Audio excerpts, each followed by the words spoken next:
Welcome to Resource Review from here at the Science Museum in London. In this programme we'll help you choose resources that will make a real difference to your teaching. And today the resources we'll be looking at will cover primary PSHE and citizenship. The resources we'll be looking at are Your World, My World photo pack by Oxfam and Large Puppet by The Puppet Company. Both of these resources deal with the concepts of friendship and relationships amongst young children. And later, with the help of our panel, we'll be reviewing how effective these resources are within the primary PSHE citizenship curriculum. But first, let's see them in action. We visited Edward Wilson Primary School in Westminster, London, where Sarah Shaw is teaching her Year 5 class about the different lives of young children around the world. The first resource she is using is Oxfam Photo Pack, Your World, My World. The set includes A4 photographs, a poster and a teacher's booklet. Let's take a look at it in the classroom. And our lesson objective today is to find out about children from different parts of the world. My name's Sarah Shaw and I'm a Year 5 teacher.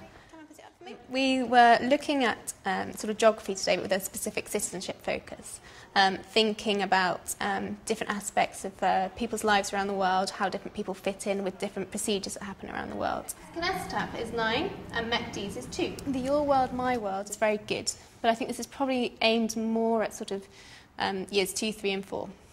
There's a lot of sort of simplified texts in here, and the lessons are really nice ideas for those sorts of children.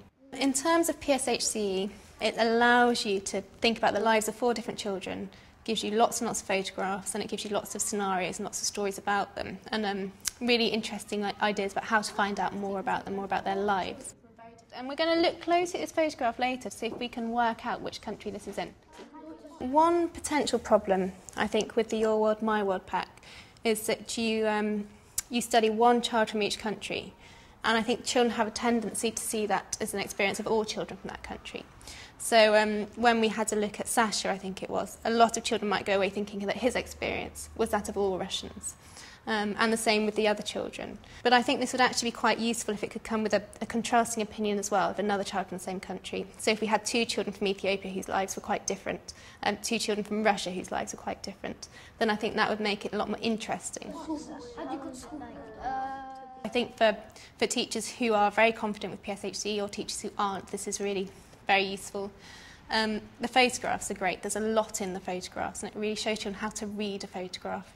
You know, they're not just the basic pictures all the way through. You've got photographs of children in all sorts of scenarios, having arguments with their parents, going to school with friends, that sort of thing. And I think it's just so easy because the discussion just comes so naturally and the children go with it.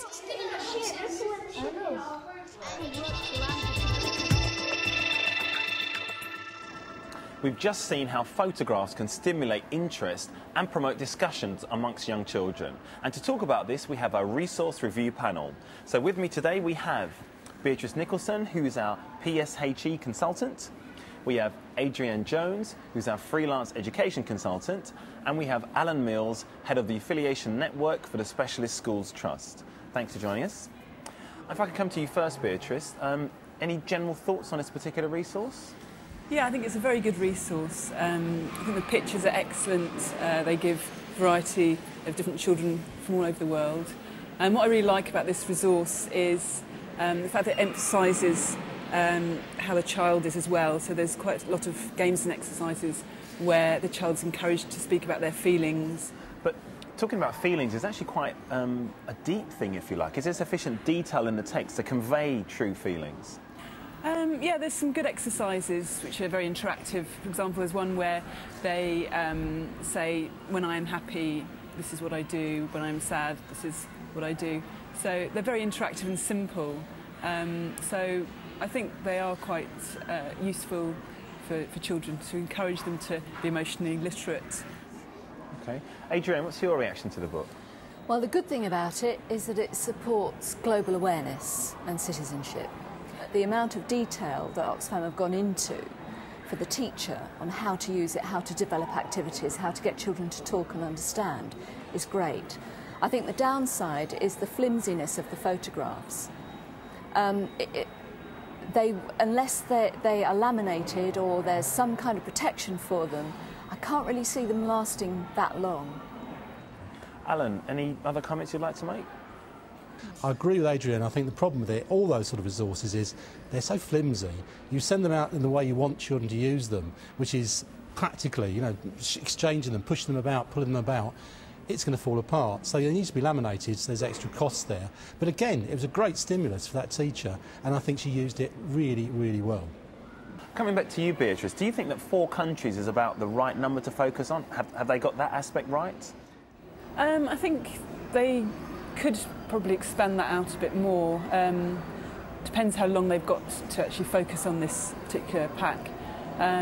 But I'd be inclined to give them more countries to focus on, just so they get more awareness of different people and how they live in the world. Thanks, Beatrice. Now to look at the second resource, let's return to Edward Wilson Primary School.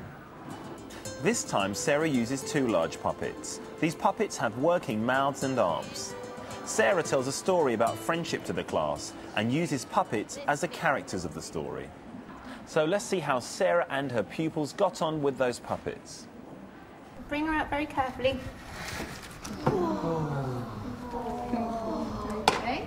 We used these empathy puppets today, thinking about friendship. They've been friends for a long time. Now we use them as people, really, to tell a story about something that's happened to them. A story that's a problem. This little girl not being invited to a party when she'd been friends with the boy for such a long time. And we got the children to really relate to these puppets, to think about how they'd be feeling, what they should do, what's going on. What's happened in this situation? What happened to them? Get into it.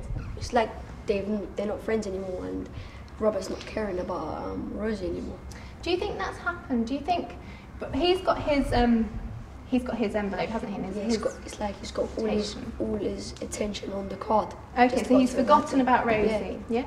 Came over quite fast. Planning a lesson based around these puppets was not a problem at all. It just basically worked around the story, and the sort of activity that we followed the story up with just seemed like quite a natural thing to do. So that wasn't an issue at all. One possible disadvantage might just be the way they look in their expressions. Perhaps they need to be able to have expressions that can change more easily. I think, what did you say to Rosie? In terms of school budget, the puppets are actually quite expensive. And I think they would have to be something that were bought if the school had a real intention of using them, where lots of different year groups were using them and sharing them. What else did they play on? Swings. On the swings. And then it was registration. In terms specifically of PSHCE, I think that the puppets are brilliant because I think they gave the children a real insight into a situation, and it really got them thinking and projecting how they would feel onto these puppets, and really thinking about their own role as a friend and how to be a good friend. And I want you now to spend some time thinking about how Rosie would feel. Okay, I just want you to turn somebody on the carpet. How would Rosie feel in that situation? How do you think she'd feel? So Beatrice, what do you think of the large puppets, and how valuable a resource do you think they'll be for teaching PSHE citizenship? I think the puppets are a very valuable resource. They tell a story of one of the puppets being excluded, and this is a very painful thing for any child to have to go through, and it will help the child to identify feelings without having to own them themselves, but to place them on the puppet. And this would generate class discussion around the subject, which I think can only be a good thing, because the worst thing is for one child to feel excluded and to be very isolated with that.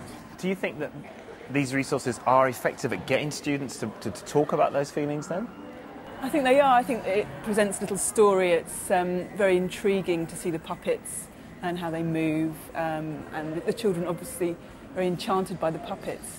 So immediately it grabs their attention, so they're interested, and then they can relate to the feelings that the puppets are demonstrating, and it just it opens up the subject in a very safe sort of way. Adrienne, isn't it a bit stereotypical to have an image of a black puppet with dreadlocks? I mean, is that a bit passé, or is it appropriate to have that type of image now? Well, the puppets are representing a range of characters. So in that sense, each of the characters, you could say, are a stereotype, which they are. But what I'd like to say is how wonderful it was on that film when the children took this deep in-breath of surprise when they saw the puppets. If you'd asked, would you use puppets with Year 5 children? I'd have said, no, probably not, they're for younger children. But those children loved it. They absolutely loved it. And the thing that the purpose that the puppets serve in a classroom where you're talking about feelings and trying to engage children to share is, it's the third point. It's not too personal because the children can relate to those puppets there in the same way that they would with characters in a television drama. They loved them, and it drew out, you know, certain capabilities and discussions that would otherwise be hard to do. Alan, this was aimed at Year 5 students, or was used with the Year 5 students. How effective will this be when, I mean, will boys see these as puppets or will they see them as dolls? I think that's a problem. I think one of the issues you just brought up about stereotypes, it's a problem with any sort of dramatic improvisation. You tend to step into stereotypes. But I think they were big enough and useful enough to actually dress up. The issue is they are expensive. They've got to be used by the whole school. It can't be one teacher using them, otherwise it's just too much. But I think she was demonstrating there are lots of ways of using them. Thank you. So far we've looked at 2 resources, but now we come to the part of the show where we have the opportunity to talk about other resources available in the primary PSHE marketplace. Beatrice, coming to you as our PSHE expert, are there any resources out there in the PSHE citizenship marketplace that you think are also worth looking at? Yes, there is a government site aimed at Key Stage 1 pupils with online activities covering main areas of PSHE and citizenship. This is a very good interactive website, specifically looking at issues of health and safety for pupils in Key Stage 1. And are there any other alternative resources you could recommend? Yes, the Sound Learning Bullying Pack. This cassette, workbook and worksheets are suitable for Key Stage 1 and 2 in teaching children about bullying, what can be done to prevent it and how victims can get help. It's a good way to tackle a sensitive subject. Thanks. So to recap, we've seen 2 resources in use: Your World, My World photo pack by Oxfam and Large Puppets by the Puppet Company. So Beatrice, of the resources that you've seen today, are there any that you'd especially recommend? I'd recommend the puppets. I think they're a really fun, fabulous resource, but also have the ability to look at painful subjects.